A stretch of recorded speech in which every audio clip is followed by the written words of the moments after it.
Urgent XRP and XLM warnings that you need to hear. What about outflows in the crypto market? Are you worried? Prices seem a little bit soft. What about Telegram and their IPO? Near Protocol talking about 1 million transactions per second.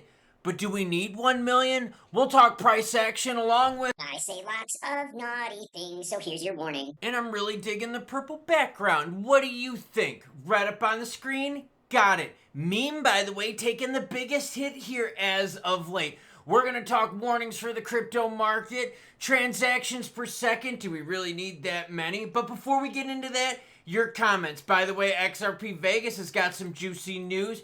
What do we got first? Evan Rogers says, yes, we did it. Well, you did. Congratulations, my friend. Bong rips for us all. No. You did it. I just bring you the news. You brought the subs. So the congratulations goes to you because you, the viewer, matter most. Remember, I'm a humble creator. I give thanks to you. You put the work in.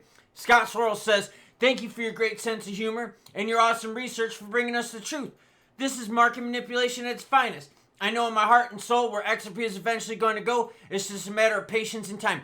Dude, if we get the Clarity Act through Congress where XRP becomes a commodity, yo, that would be juicy. Why? Because then tons of companies could add XRP to their books just like they do with BTC, Golden Pass. Mark Johnson says, thank you for keeping it all explained and understandable. When I started in crypto, my friend suggested I watch you. I see why now. Well, you have a very smart friend. I really appreciate it. Bitcoin sitting at 100.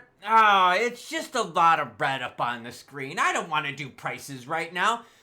Let's talk about BlackRock. BlackRock's BTC ETF IBIT ends 31-day inflow streak.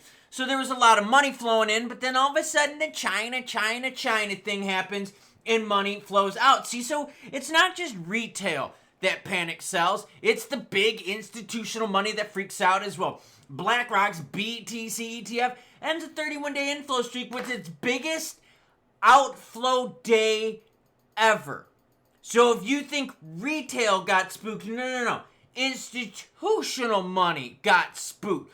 The world's largest asset manager, BlackRock, whose cousin is White Rock, and whose other cousin is Brown Rock, and they all do Green Rock, along with Crack Rock, ended its 31-day spot BTC ETF traded fund inflow streak with its largest recorded outflow day since the product launched in 2024. This is kind of crazy. And now mind you, this is one ETF, just one. On May 30th, BlackRock's iShares Bitcoin Trust, IBIT, ended its significant inflow streak with its largest outflow of almost $500 million at $430 million, according to Farsight data. Before this, IBIT's largest outflow day was February 26th with $418 million in outflows. Yo, that's a lot of money just from one thing. Here's Nate Gerassi, 400 plus million exits fund. But remember, you had 30 days of money flowing in. So let's just be real here. One bad day doesn't mean the world's coming to an end. Imagine your favorite baseball team, your favorite football team, and I'm talking about European football, not American football, because we don't play 31 games. Imagine your favorite hockey team, basketball team, 30 games in a row where you win and you lose one. It's not like you suck all of a sudden. No, you just have one bad day. And scroll on down. Look. Poop sandwich. Scroll out to the year. Look at all of the ones that were to the positive. Lots of positives. Here's that bad one. Ooh, that was a bad one right there. But for real, it's been mostly good news. All right, let's talk about Near. Near to hit 1 million transactions per second this year, bold statement. But do we really need it? Because like if this protocol hits 1 million and that protocol hits 500,000 and that protocol hits 1 million, we don't really have that many people using crypto. So like if all these protocols are hitting all these crazy numbers, is this just something we really don't need?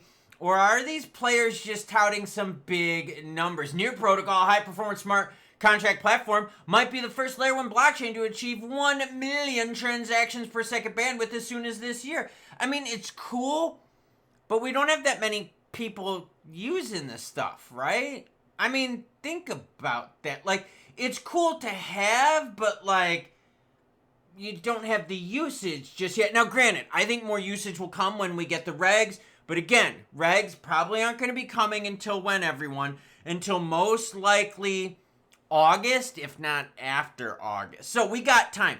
I think it's cool, though, that you build out the infrastructure first instead of having a traffic jam, right? I just think, though, that a lot of times these players throw out these big numbers to try to make you think that they're better than they actually are. Not over-promising and under-delivering in this sense, but more kind of like, maybe you're cooler than what you say you really are. Okay, we've been talking IPOs lately. Circle's IPO, juicy. How many of you out there are signed up for Circle's IPO? I am.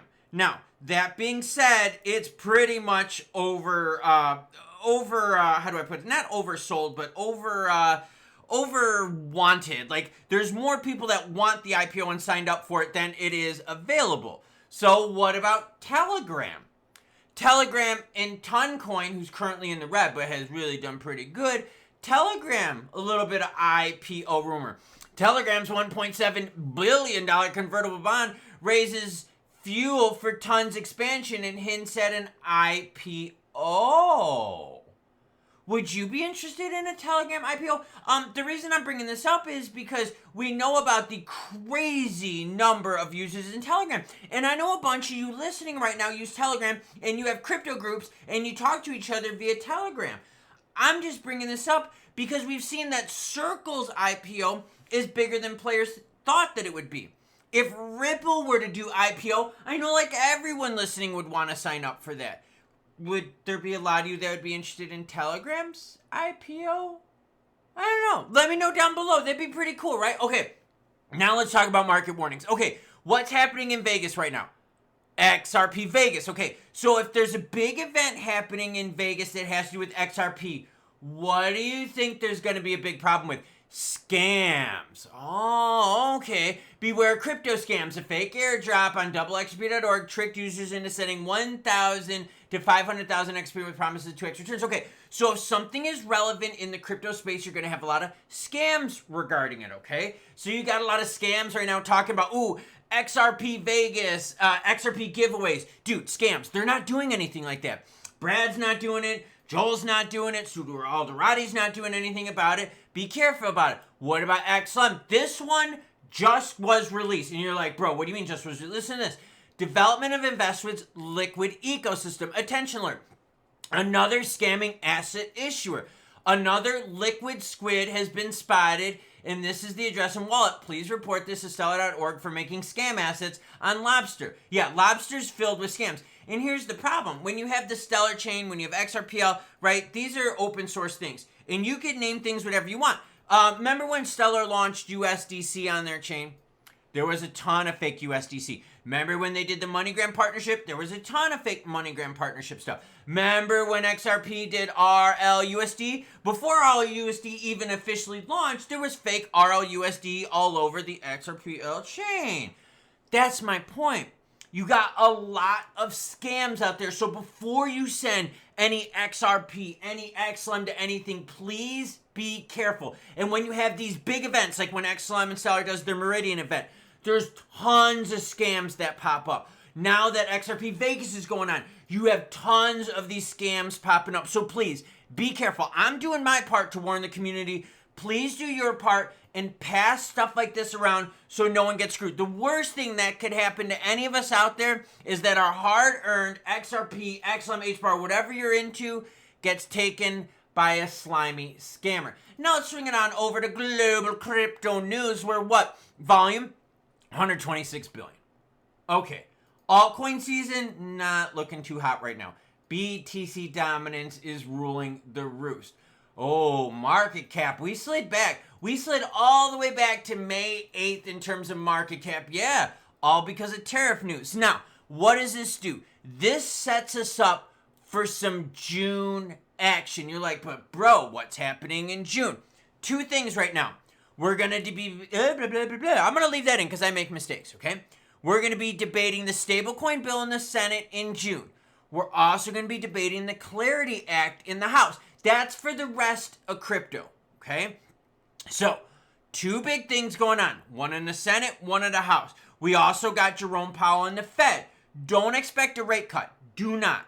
Anyone out there that you watch, follow on Twitter, which is full of all sorts of whacked out, cracked out people, they say rate cuts, false. We're not getting any rate cuts. Jerome Powell and the Fed said no rate cuts until tariffs are figured out. Obviously, they ain't figured out because United States and China are having a who's bigger than who battle, right? Done. Okay. CPI data. Let's pay attention to that. If CPI data is bad, we're going to have a problem. But to be honest with you, it's been trending good lately. So I think we're going to be okay with that. So the big things, though, stablecoin debate in the Senate, Clarity Act in the House. And let's hope China doesn't snap back at us, push us deeper in the red. But the reality is what, everyone? The reality is this meme has been taking the biggest beating out of the entire crypto market. So my warning to you is not only to be careful with scams out there, have dry powder ready. Why?